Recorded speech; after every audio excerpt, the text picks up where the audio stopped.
Hey, hi, this is Priyanka Singh. Today we'll be solving day 20 lead code problem, which is valid parenthesis. Here we are given a string s containing just the characters opening round bracket, closing round bracket, then opening curly braces, closing curly braces, then opening square bracket, then closing square bracket. Here we need to determine if the input string is valid or not. Here, an input string is valid if open brackets must be closed by the same type of brackets. Another statement is open brackets must be closed in the correct order. All right. And here, if we talk about this example, if string is opening bracket and then this closing bracket, then it's true. It's a valid, we can say, order of brackets, right? And here it's also valid since every closing bracket is mapping with its opening bracket correctly. Here it's false because if this is the opening bracket, this round bracket is the opening bracket, then we were looking for a round closing bracket, which we are not having here, hence it's a false. Similarly, this is also not a valid string, or we can say order of parenthesis, because since this is the opening bracket, then just after this we were looking for a closing bracket. Whereas before this we are having one more opening bracket, which is not a valid way of ordering, right? And here it's correct because it's opening bracket, then it's opening bracket, then this is a closing bracket in respective to this opening bracket, right?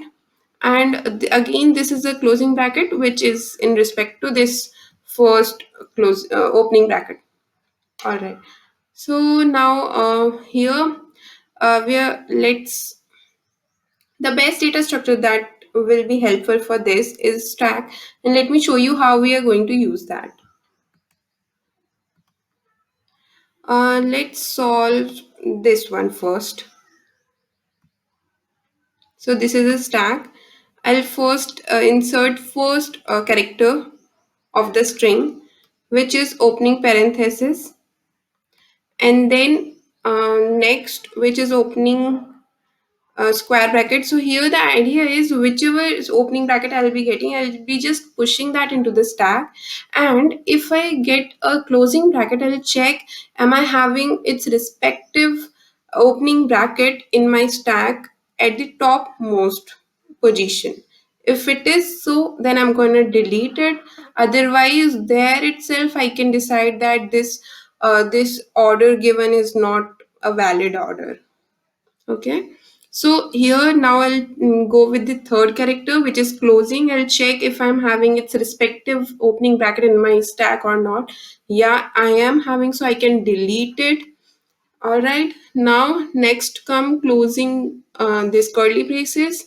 Uh, am I having its respective? Yeah, I am having. Now I can delete that. And at the last, I can check if if the stack, whichever I'm having, is it empty or not. If it is empty, that means for every opening bracket, I have got its respective closing bracket and in the correct order. Hence, I can just whatever state it is in, I can send that. If it is empty, which is true, then I can just return that simply. Uh, let's talk about one more example. So let's see, talk about this. It's an opening bracket, right? So I can push it into my stack. And then again, it's a opening bracket, square opening bracket. So I'll push it into the stack. Then it's a closing bracket. And I'll check if at topmost position in my stack, am I having its respective opening bracket or not? So its opening bracket is this one, right? Round. So round close bracket, its respective opening would be like this, which is not here. Hence, here only I can decide that this is not a valid error, and I can return false right here itself. Uh, in this case, what will happen? I'll push this into my stack, and then when I'm going to delete, when I'll come at this index, I'll check for opening square back bracket in my stack if I'm having or not. I Since I'm not having, I'll just return false there itself. Okay, so let's talk about one last example. Here, let's have a stack.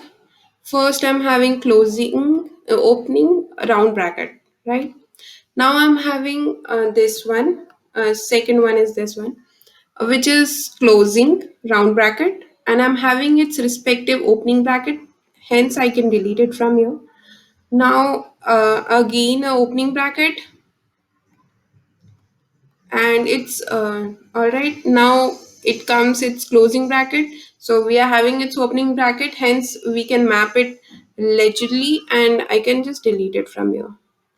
And next is this opening bracket, next is its closing bracket, so I can delete it from here. Hence, at the last of this string, after traversing all the characters present in this string, we have got to know that our stack is empty. That means all opening bracket has been mapped to all its respective closing bracket in correct order. Hence, we can just send true.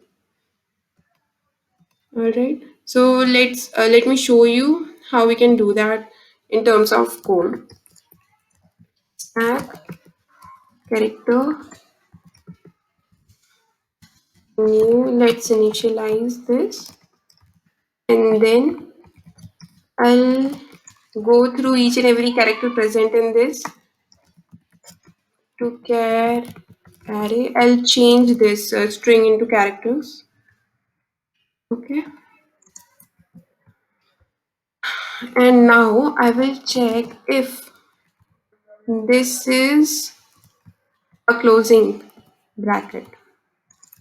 Any of the closing bracket. Okay.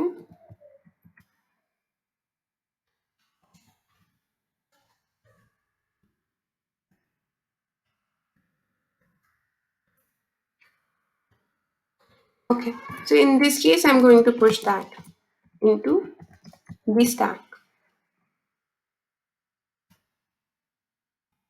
Otherwise, I will check string if it is a closing one, then I have to check if, are we having its respective um, are we having its respective opening bracket in the stack or not. So I'll peek into the stack to get the topmost element. If it is equal to opening bracket, right? So likewise, I can have for other two types of bracket as well. So any of them, I have to check all of the three. So I'll replace this with square bracket. This with curly braces. All right. And before peeking into the stack, I must make sure that I am having something in my stack. So I should ensure that my stack is not empty. So what does this statement says? If this uh, stack is not empty, and then I will check if whatever character I'm parsing through, if it is a closing one, and its respective opening bracket I am having in stack. In that case, I'll push that. I'll pop that out from the stack. Right, if it doesn't happen, uh, all right, so in that case I'll just return false. So when can we counter this piece of code? When our stack is empty, and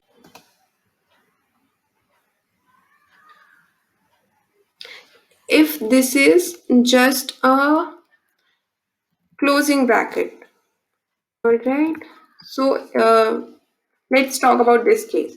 In this case, our character is this one, closing square bracket. Here, it is not. It doesn't fall into this category, and it neither passes these statements since stack is empty, and we are holding a closing bracket, and we are having nothing in our stack. That means that is not a proper order, so hence we'll return false here.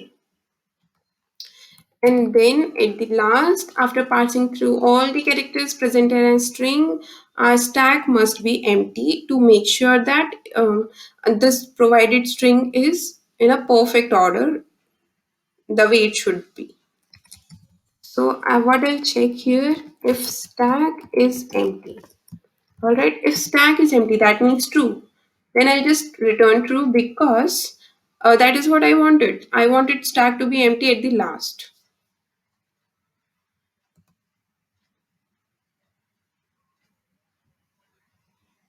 So here cannot find symbol character. I think it's a spelling mistake. It's good now.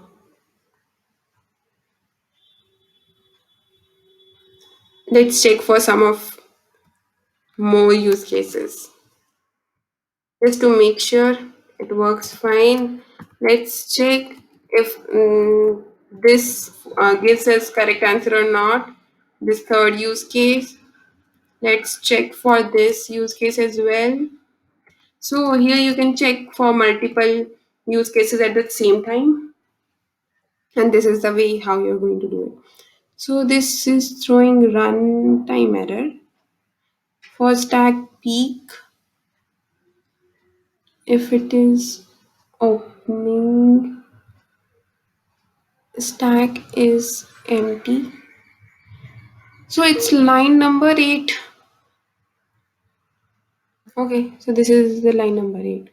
Stack peak, stack peak if it is equal to this opening, and then stack peak if it is equal to this opening.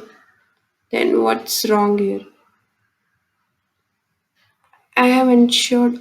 Alright, so this should be in a bracket because first this should be true, then and only we can check for these other rest cases.